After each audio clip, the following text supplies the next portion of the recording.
Hi, this is Prof. Redder. Today we're going to talk about something called classes and objects. These two things are related, and in fact, one's made up of the others. And what we're going to do is talk about how we can use these things to help us build better software, to make it more efficient, to make it more maintainable, and to make it less likely to have errors in it. So with that in mind, let's take a look at some PowerPoint slides for a moment.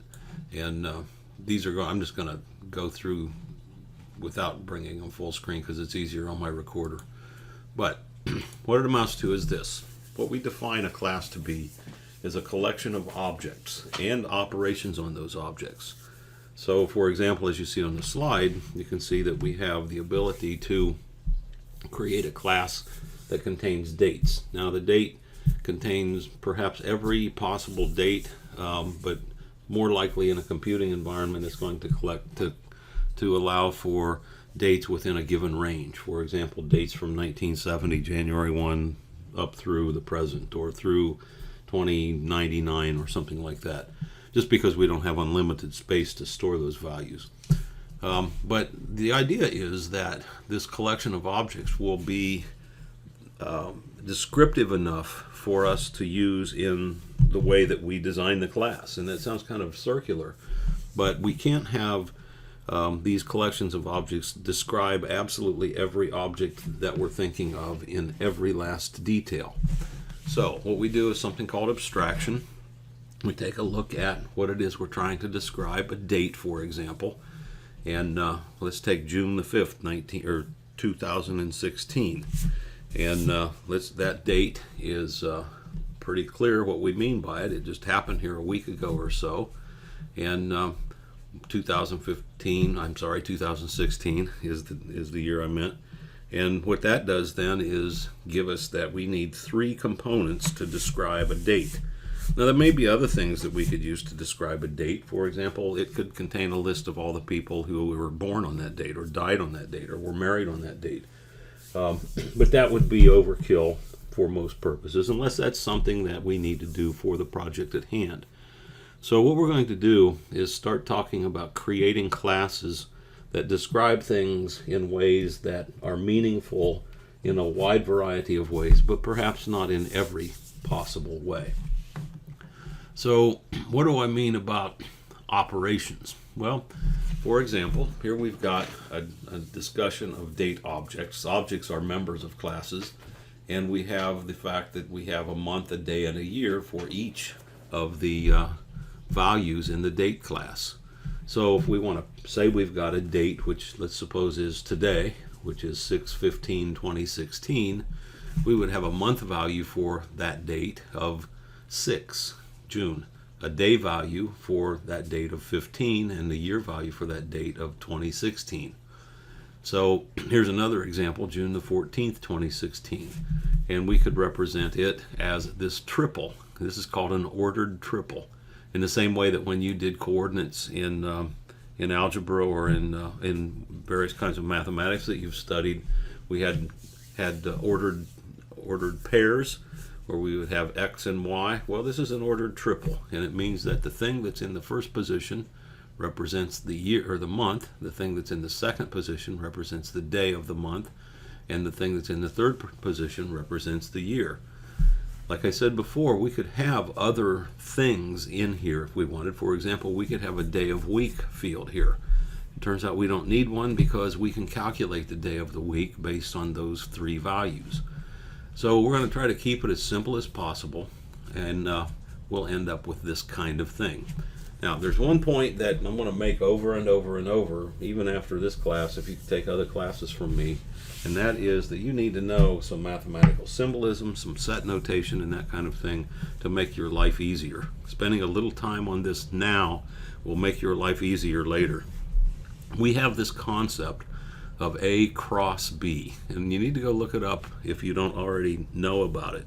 But what it amounts to is that A cross B is a set of ordered pairs, A comma B, and where A comes from the set A and the B comes from the set B.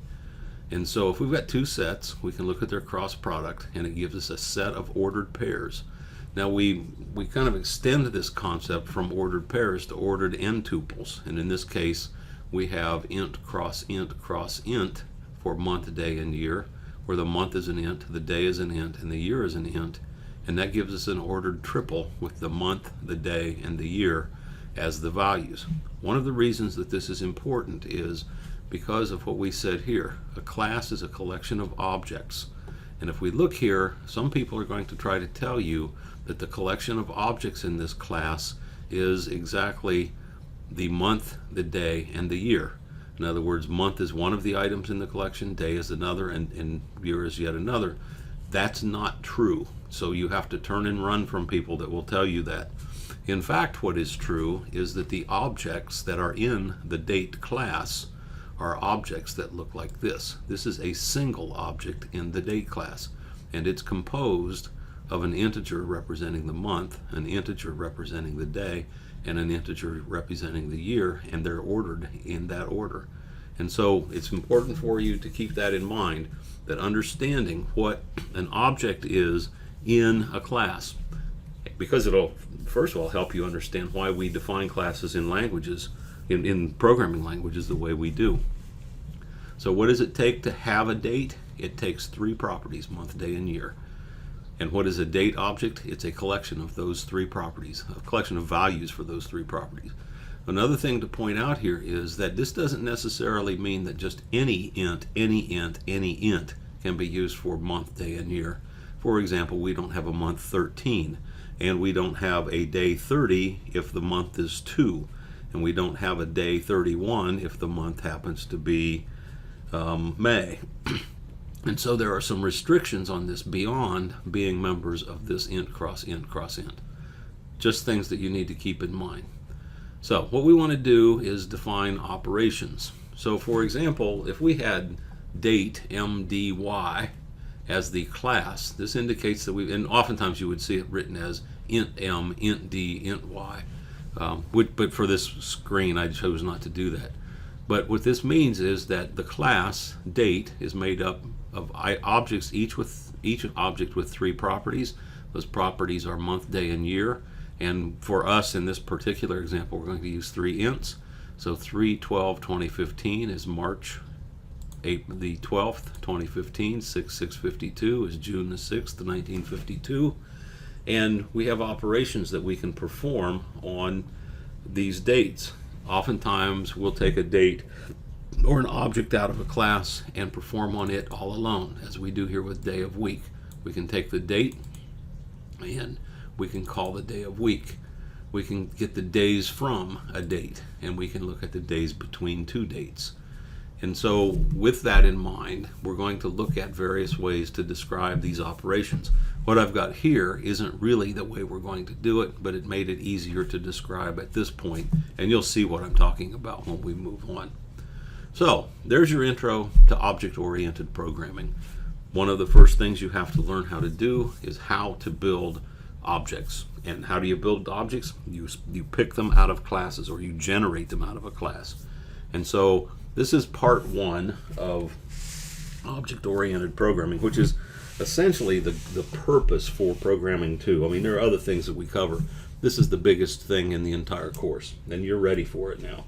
So I'm going to finish that right now, and you can come back and review this video to try to understand what's going on as we move along. So with that in mind, 9 minutes in, we're done.